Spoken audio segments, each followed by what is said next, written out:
अब विश्वास आशा की हुई वस्तुओं का निश्चय और अनदेखी वस्तुओं का प्रमाण है।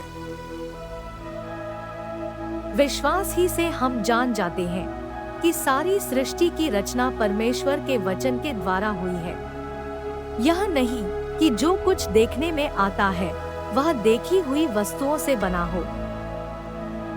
विश्वास की से हाबिल ने कैन से उत्तम बलिदान परमेश्वर के लिए चढ़ाया और उसी के द्वारा उसके धर्मी होने की गवाही भी दी गई, क्योंकि परमेश्वर ने उसकी भेंटों के विषय में गवाही दी और उसी के द्वारा वह मरने पर भी अब तक बातें करता है।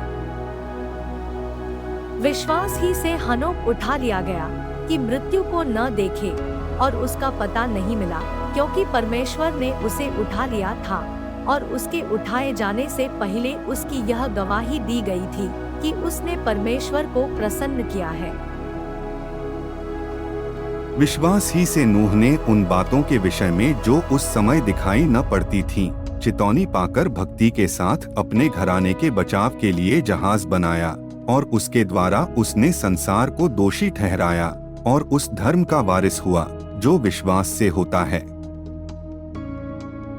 विश्वास ही से इब्राहिम जब बुलाया गया तो आज्ञा मानकर ऐसी जगह निकल गया जिसे मीरास में लेने वाला था, और यह न जानता था कि मैं किधर जाता हूँ, तो भी निकल गया। विश्वास से सारा ने आप बूढ़ी होने पर भी गर्भ धारण करने की सामर्थ पाई, क्योंकि उसने प्रतिज्ञा करने वाले को सच्चा जाना था। विश्वास ही से इब्राहिम ने परखे जाने के समय में इसहाक को बलिदान चढ़ाया, और जिसने प्रतिज्ञाओं को सच माना था। विश्वास ही से इसहाक ने याकूब और एसाव को आने वाली बातों के विषय में आशीष दी।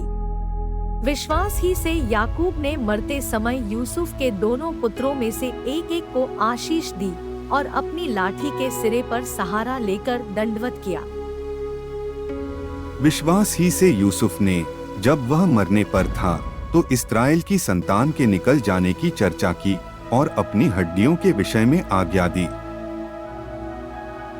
विश्वास ही से वे लाल समुद्र के पार ऐसे उतर गए जैसे सूखी भूमि पर से, और जब मिस्रियों ने वैसा ही करना चाहा तो सब डूब मरे। विश्वास ही से यरीहो की शहरपनाह जब 7 दिन तक उसका चक्कर लगा चुके तो वह गिर पड़ी। और विश्वास बिना उसे प्रसन्न करना अनहोना है, क्योंकि परमेश्वर के पास आने वाले को विश्वास करना चाहिए कि वह है और अपने खोजने वालों को प्रतिफल देता है।